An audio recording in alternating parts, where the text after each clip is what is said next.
This is the modern picture of the brain. And this is the problem.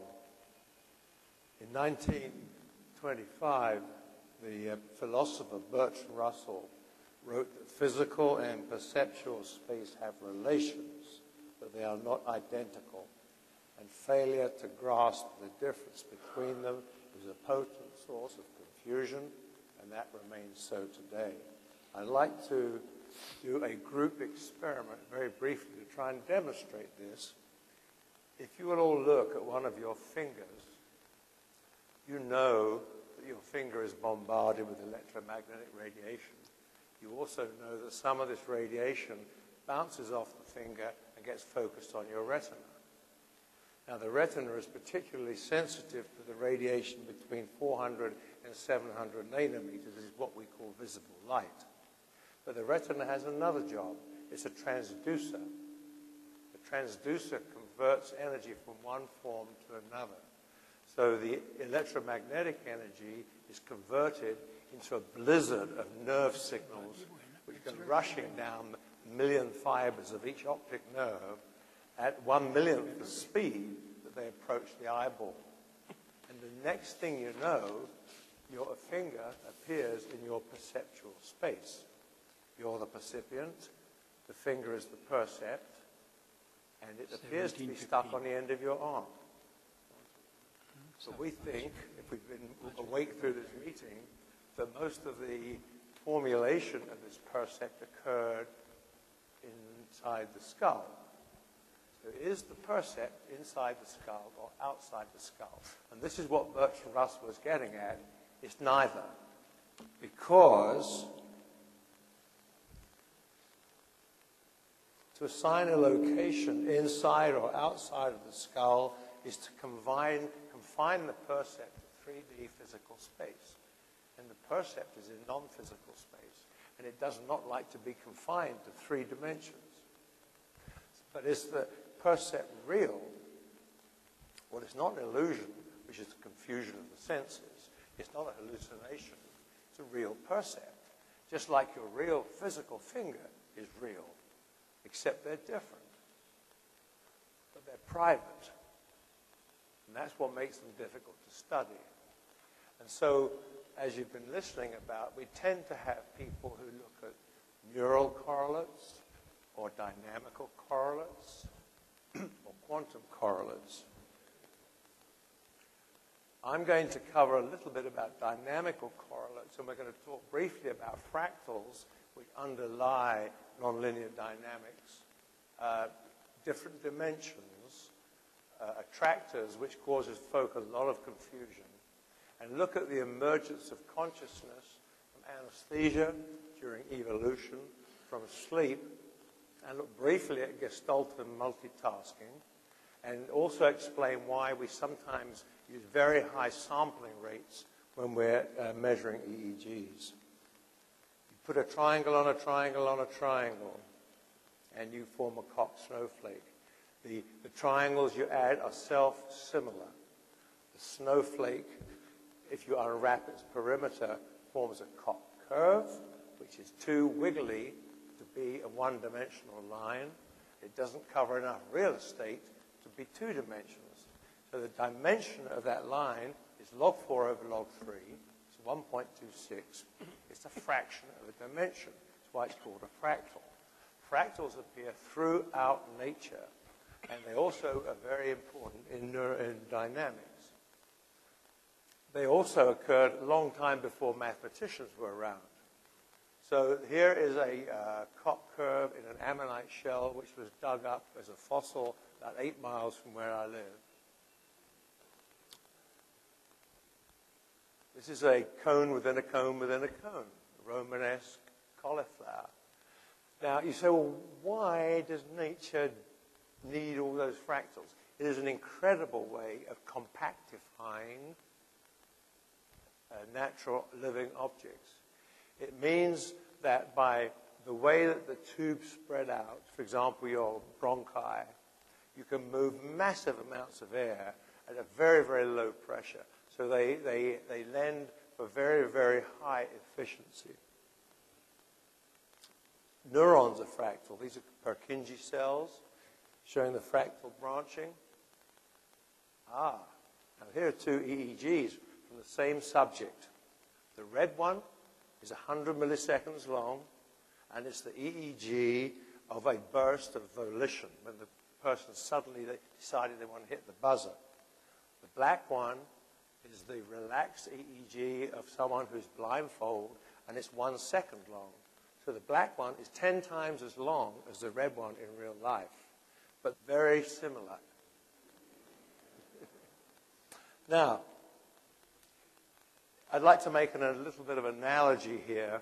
Supposing that wiggly bit of string is an EEG. An EEG is really a one-dimensional extraction from what's going on in the brain.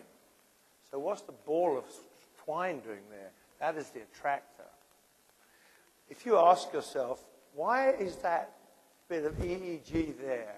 Why is that curved and not a pointed sawtooth or a square wave? Well, that is the way that is, because that is the way it was in there. It's the attractor which actually causes the shape of the EEG. Not only that, if you take the twine, which you will notice has a memory of its previous shape, you can gently push the twine back into the ball of string and reconstruct the attractor from which it came. And that is what we have been doing. We have a little computer software which reconstructs the attractor from the EEG. We started doing this under anesthesia, and I would point out, in the 80s, Watt and Hameroff were doing a similar sort of thing. Then he got sidetracked. Now, let's look at this attractor business, because people get confused about this. This is a classical picture from Scientific American when they started writing about chaos theory in the mid-80s. Take a simple pendulum, plot the velocity versus position. That circle is drawn by a dimensionless point, which goes round and round, tick-tock, tick-tock, tick-tock. It doesn't have any size, but it has shape. If you perturb that clock, you get a wobble on that point, but the point is rapidly pulled back into line by the force of the circle, which is the attractor. Now what the attractor actually is the signature, fingerprint, hieroglyph, whatever you like, of the dynamics that are going on at the time. Every time this point moves a bit, there's a fluctuation in the balance of forces that are affecting that pendulum. Now, this is a mechanical advantage, a mechanical example, and of course, we can have EEG examples too, because it works exactly the same way for electricity. So here is the previous one-dimensional limit cycle attractor with a sort of sine wave. You won't see that much in a human unless they're having an epileptic fit. But now we look at the isoelectric EEG with a burst. Now, notice the fractal pattern of these lines as they curl in towards the middle. So that is a 1.5 dimension fractal attractor. And it tells us something about the EEG that we can't tell by looking at the one-dimensional squiggle on the paper. If we then have two waveforms coming along, they can be combined in this periodic attractor. Now, notice that they are bound together. This one-dimensional point describes both incoming nerve impulses. It's bound as a zero-dimensional point. If a third one comes in, then you can get a torus attractor. Now, the brain is a dissipative organ. In a dissipative system, if you go from point to periodic to torus attractor, as the system warms up, that is one of the classic pathways towards chaos. And here are the real deals. This is what Hicks and I described a few years ago. We described the dynamical stages of anesthesia rather than the clinical stages. So this is stage 4, which we don't often see. We occasionally make people very deep if we're doing certain brain operations. That is basically isoelectric with a burst. Here is stage 3, periodic attractor. That is your 1.5 dimensional periodic attractor. Here is the torus attractor, which you see right before they wake up. And that is what in the old days was called the stage of delirium, when you're kind of out of it, but kind of going in and out at the same time. And here's our return of consciousness, which is chaotic. The point now is moving freely in a three-dimensional space. Now, chaos, you remember, is aperiodic, it's deterministic, and it's extremely sensitive to initial conditions. This is the plot of a patient waking up from anesthesia. The little red dots are the dimensions, EEG dimensions, measured every 3 seconds. The orange bars represent the decreasing level of anesthetic. Notice that as the anesthetic decreases fairly smoothly, there is a sudden, dramatic, nonlinear increase from about 1.5 dimensions to 2.5 dimensions, where the EEG changes from periodic to toroidal. And then at about 3 dimensions, the patient wakes up. We couldn't keep a very long trace of this because when they do wake up, they're untrained subjects. They tend to wriggle around a bit and you get a messy EEG. Now, the other thing that happens when you wake up from anesthesia is you see a progressive increase in gamma power. These are log-log plots. So here's stage 3, stage 2, stage 1. And so those increases are very, very significant. So so far we've seen as we regain consciousness from anesthesia that we've attained an attractive dimension of 3 and that we have increased our gamma power significantly. Now we looked at animals. These are all 1-second traces, Aplysia, thornback ray, and human. The obvious difference between these invertebrate fish and human is there's a whole lot more stuff in the human's EEG. There's a higher frequency, and the more waveforms in it mean there's more information being carried. Well, that's all very well to know that, and we can study the frequency and so on, but it doesn't tell us about the complexity of the EEG, which you really want to do by measuring the attractor and looking at the attractor, and we have been measuring the attractive dimensions. And what we did was to take as many animals as we could and use them as surrogates for their long-gone ancestors. The reason being that if you take, for example, a fossil frog, the fossil frog's brain looks exactly the same as a modern frog's brain. You can even get an endocast of the brain itself if it was deposited in the right conditions. So we said, well, let's plot the frog's attractive dimension against the time when the froggy first appeared, about 350 million years ago. Do it to as many animals as we can. See what happens to those dimensions through evolutionary time. Now, we chose the best ones. And when I say best, it wasn't just the highest number, but some of the higher ones had EMG, contamination, and so on. But I think the main points from this, and I wouldn't claim any super accuracy for this. Remember, these are dimensional estimates. They're not dimensional measurements so much. First of all, there's an obvious increase in the dimensions, about 1 dimension every 200 million years.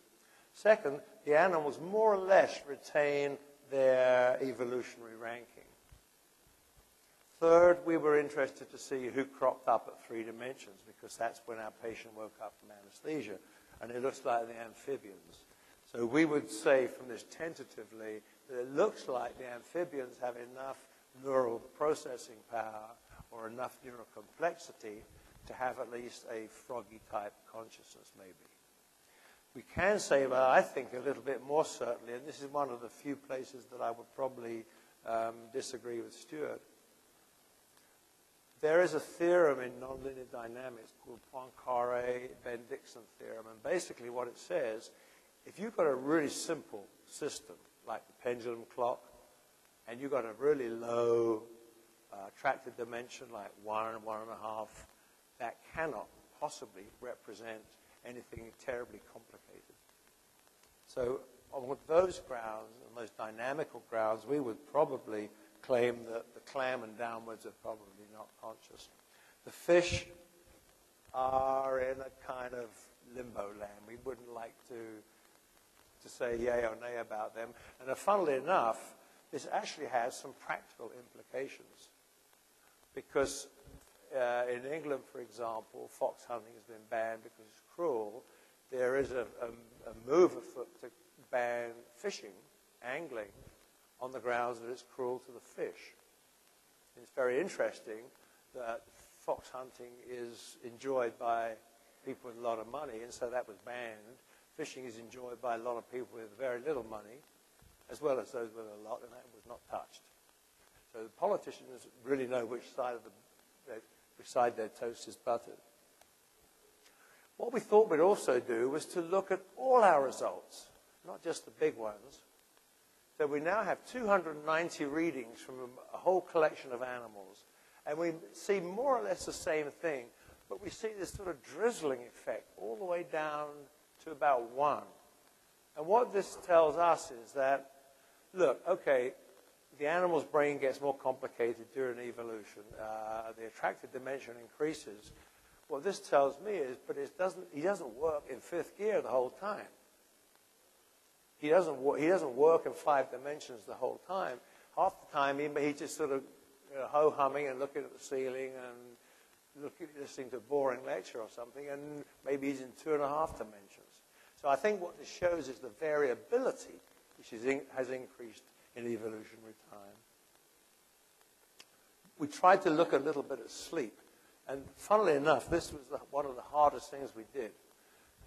I, in my innocence, thought, now look, really the very, very best way to investigate consciousness when you want a really good control is to measure someone waking up from a natural, drug-free sleep without an alarm clock, without being prodded with a pencil. And that's not that easy to do. And then when they do wake up, you've got to say, oh, God, when do they wake up? Because they won't say, I woke up. And then, of course, you've got all the muscle artifacts and so on. Anyway, this is the best we could do, and we reckon that this subject, my wife actually, woke up at 18 seconds, 18.5 seconds. Now notice that we're recording at 8,000 samples a second. So this is at least 3 times as fast as your average clinical EEG machine. The first thing we can do is we can split the frequencies up. So we get a nice sort of alpha drop-off at about the time that she woke up, and we get a kind of a bursting pickup in the red beta waves. And because we were downloading fast, we could do rapid serial estimates of the attractive dimension because we had enough data points.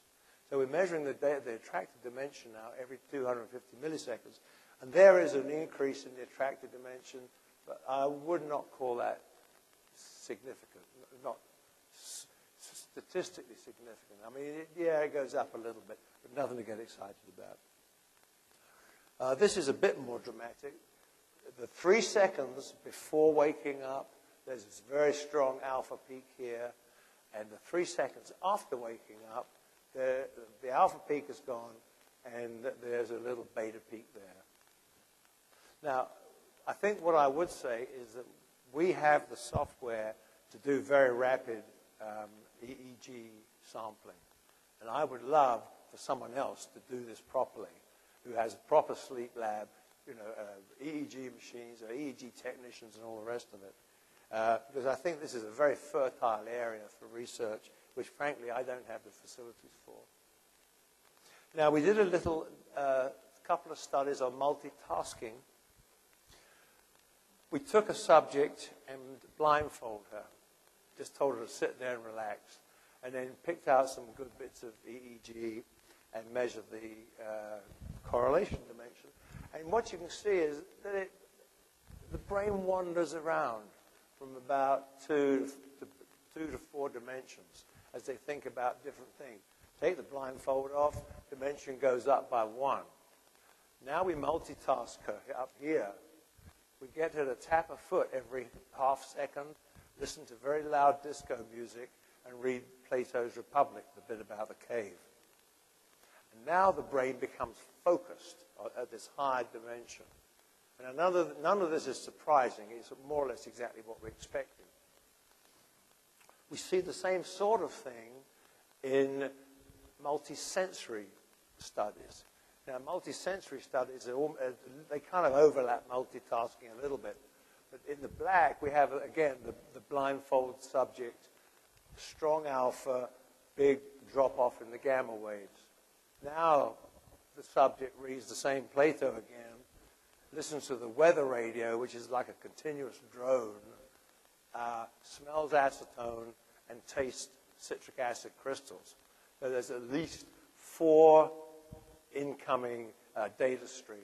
And this gets a very brisk gamma response here, and an increase in the dimension, which I would suggest probably is significant. One of the reasons that we started measuring EEGs rapidly because we wanted to get pretty attractors. One occasion, I was sort of doing a volition experiment, and what we did is we did the frontal EEG, the cortical EEG, control EMG, and then the bottom line is the strobe. The subject was told to sit there, relax, hit the button, and as soon as he saw the button, to pout. We find pouting is much better than blinking because it doesn't send any muscle stuff up to the forehead. Plus, you've got very short nerves and a minimum amount of transit time. And again, when we look back, here's the pout, which is nice to see because it means that we can say pretty certainly that there was not a lot of muscle activity here. Here's the flash, here's the pout, and between the blue and the red line, we saw again and again this what we call a gamma burst. They were between 80 to 120 milliseconds long. But the point about this is, this gamma burst is only 100 milliseconds long. If I was measuring that EEG at 240 samples a second, I get 24 data points, with which I could do virtually nothing. At 8,000 samples a second, I get 800 data points. So now I can get a nice high-definition view of the burst. We can see that its most powerful frequency is 86 hertz, and we get a very nice dimensional estimate of about 2, which is what the attractor looked like. So let's just sum up where we're at. We basically subscribe to Walter Freeman's theories of consciousness. And he's studied animal brains for about 5 decades now, I think. But I'm going to try and give you a potted version, and then we add a couple of little things on the end. Memory stored as synaptic configuration. Repeated exposure, say to an odorant, will solidify that configuration in a Hebbian way, that is, neurons that fire together, wire together. When the animal smells a smell, it's not one little bit of the olfactory cortex that fires off. The whole cortex fires off. It's like an orchestra. And for each smell, the orchestra plays a different tune. So it's as if the music itself was the variation in synaptic configuration. This sends a gamma burst from the olfactory area to the various sensory parts of the brain. This is an AM spatial pattern. It's amplitude modulated. And in the forebrain, somehow these different senses come together as a gestalt or a combined sensory experience. Now, he has very good evidence to show that this process is cinematographic. That is to say, that the information comes in to the sensory areas of the brain in a cinematographic way, like shots on a movie film, I'm not going to say exactly how big they are, but let's say for the sake of argument, they come in at 40 hertz and they're 25 milliseconds a frame. We have shown, I think, that the attractor shows data synthesis vary approximately 1 dimension per sense. That little moving point, the dimensionless point, can easily draw, if you like, two things at once, so long as each of the things has its own dimension. The synchrony, obviously there's local synchrony or we wouldn't get an EEG at all, and I'm not going to go into overall synchrony because the way we did our measurements, we can't even do that. We then have to ask ourselves, from what we've found out, where do we stand on the problem of dualism? And how does the three-dimensional brain perceive five-dimensional dynamics? The way that Walter describes it, if I get this right, is that the resting brain, suppose the brain just before you wake up, is in a low-dimensional chaotic state. And he says this is the best way to be because it's analogous to soldiers parading around a town when they're defending it rather than being asleep in the barracks. If they're marching around the town, something happens, they're instantly available. So this slow, kind of low-dimensional chaotic system is going on. Then the sun rises and a shaft of light comes through the curtains. The AM wave packet joins that chaotic mess and gets incorporated into it. So that when it's thoroughly mixed, the sensory input becomes part of the mind rather than an object perceived by the mind. Now, I'm not getting into what is the difference between the mind and consciousness. I'm talking about everyday, the man in the street mind. So it becomes incorporated into the mind, not perceived by the mind. So in that regard, we're not dualists. However, we would not say that the mind and the brain are the same thing. Because to us, that doesn't make any sense. Unless, I guess, after this meeting, unless you're getting way, way down to Planck level and that sort of stuff. I'm talking about the physiology lab. Now, how does the three-dimensional brain cope with five-dimensional dynamics? We'll use the dimensional analogy of Mr. Square in Flatland. Mr. Square, you remember, is a two-dimensional creature in a two-dimensional world.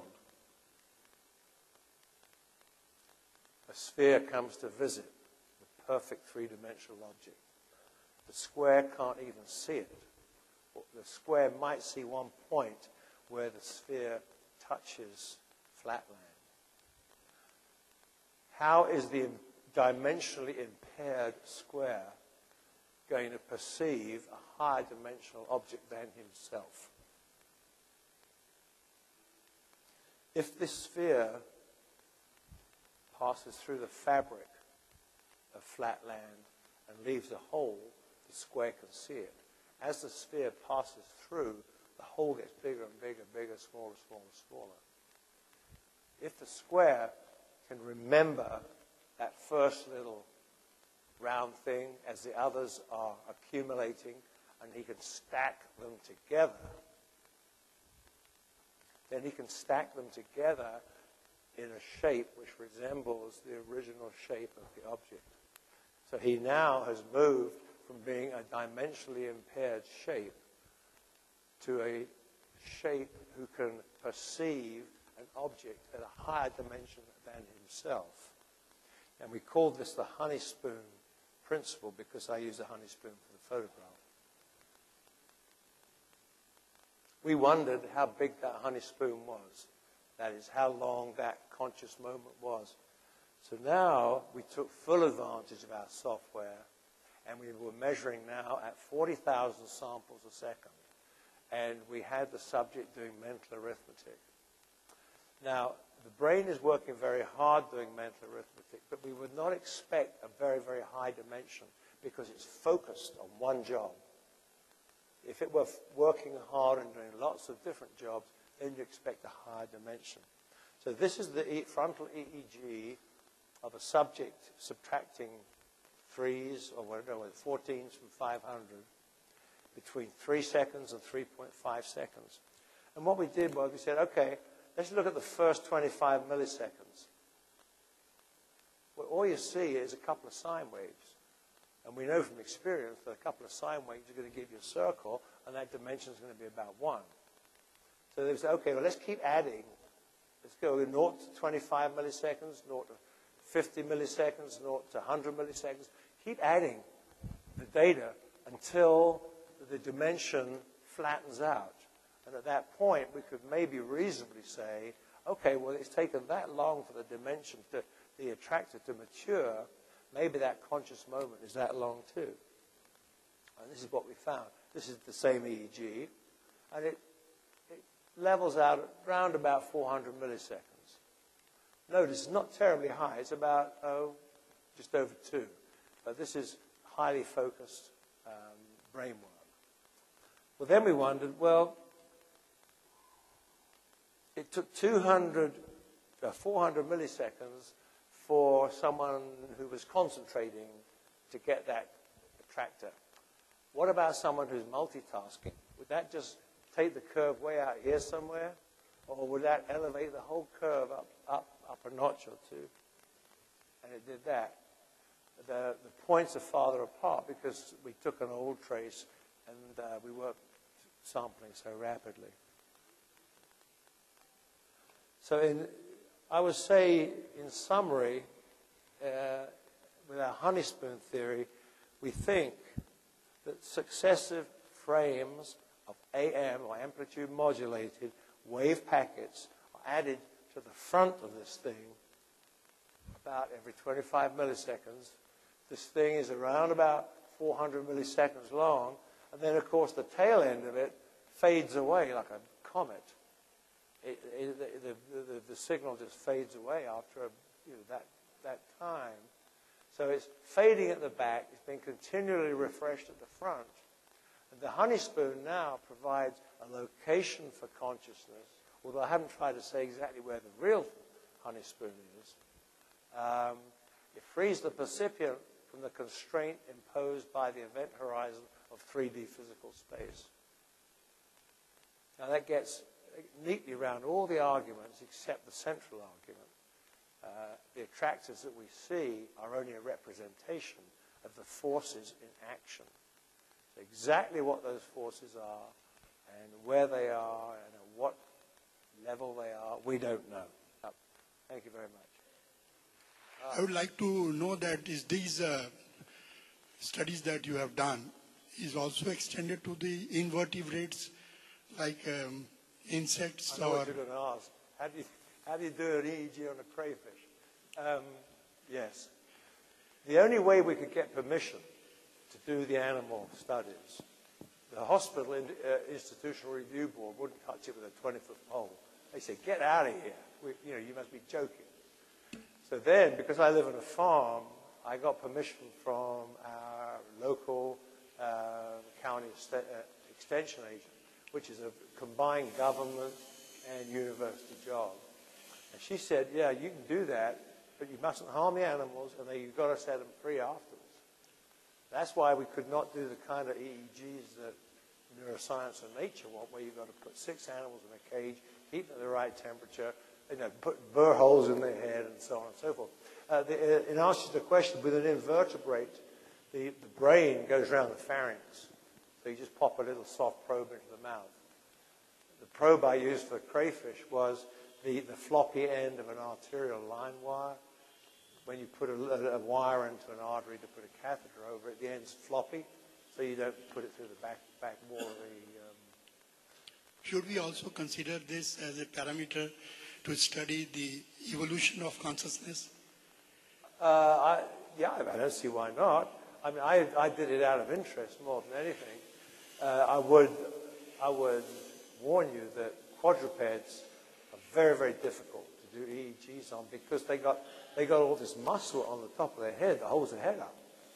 The worst of all is the possum, which has a muscle about that thick. And you have to look a long way before you can get a bit of EEG that you think is half decent. Thank you. Thank you, fine. Thank you.